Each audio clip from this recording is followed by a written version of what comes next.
Welcome back. اب آپ بتائیں کہ وزیر مملکت پیٹرولیم مصدق ملک اسلام آباد میں پریس کانفرنس کر رہے ہیں. وہ پی ٹی آئی کو فراہم کیا گیا فنڈنگ کے حوالے سے. اب وہ کیا ہے کالا دھن، وہ میں آپ کے سامنے رکھ دوں. پاکستان کے قوانین کے مطابق اگر آپ نے پاکستان میں سیاست کرنی ہے تو آپ پیسہ صرف پاکستانی سٹیزن سے لے سکتے ہیں، بس کسی اور سے نہیں.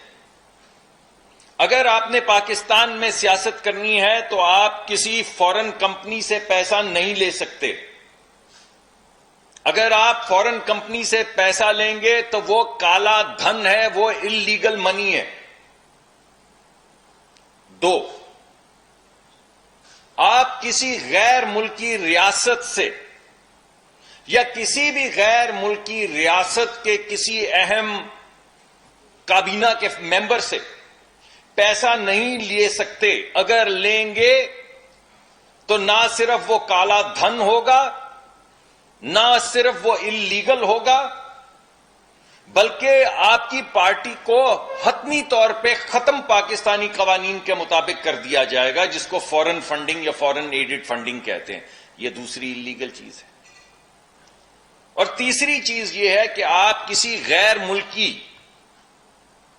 پاکستانیوں کی بات نہیں ہو رہی، میں یہ کلیئر کر دوں، کیونکہ بہت سے لوگ ہیں جو پاکستان میں بھی رہتے ہیں، باہر بھی رہتے ہیں، ان کی ڈیول سٹیزن شپس بھی ہیں، مگر باہر کے کسی بندے سے جس کا کسی کارپوریشن سے تعلق ہو آپ پیسہ نہیں لے سکتے.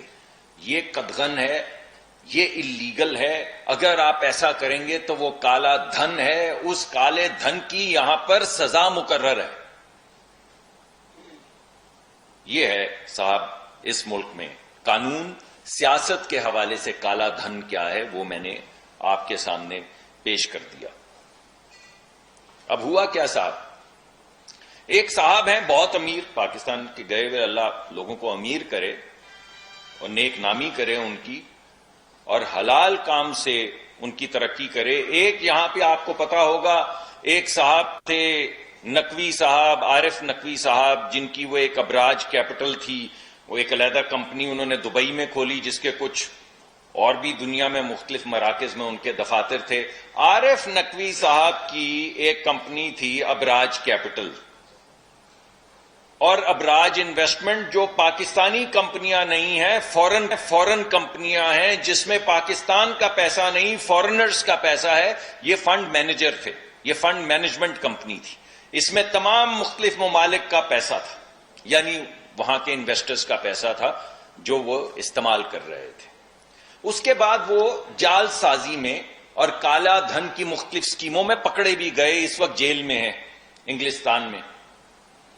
اور نہ صرف انگلستان میں جال سازی میں پکڑے گئے، امریکہ میں بھی جال سازی میں پکڑے گئے ہیں. تو جھگڑا یہ چل رہا ہے کہ امریکہ میں ان کا ٹرائل ہوگا یا لندن میں ان کا ٹرائل ہوگا. امریکہ والے کہہ رہے ہیں انہوں نے ہمیں زیادہ غارت کیا، انہیں ہمارے حوالے کیا جائے. لندن والے کہہ رہے ہیں پہلے ہم تو ان سے نمٹ لیں.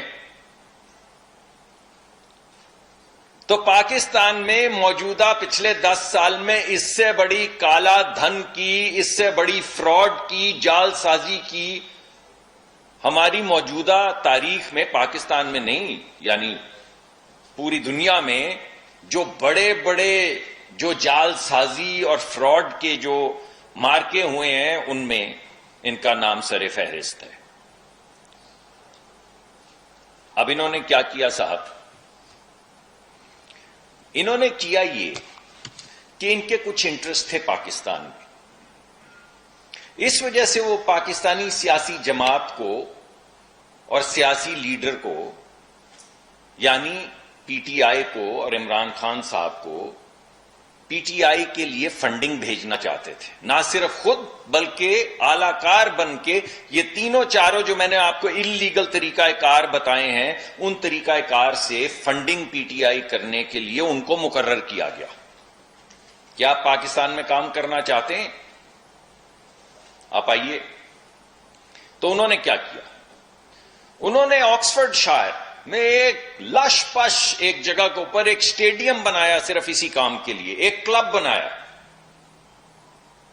اس اخباری میں آج کی خبر میں لکھا ہے کہ انہوں نے آکسفورڈ شائر میں ایک کرکٹ کلب بنایا. اس کا نام رکھا ووٹن کرکٹ کلب، اور اخبار میں لکھا ہے جس کا مقصد تھا پینا پلانا اور کرکٹ کھیلنا۔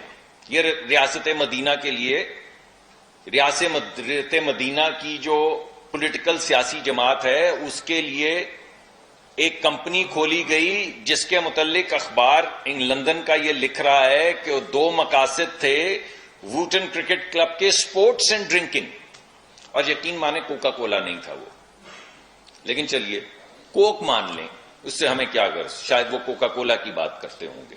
آپ کو بتاتے چلیں کہ وزیر مملکت پیٹرولیم مصدق ملک اسلام آباد میں پریس کانفرنس کر رہے تھے، انہوں نے کہا کہ فورن فنڈنگ کی ملک میں اجازت نہیں ہے۔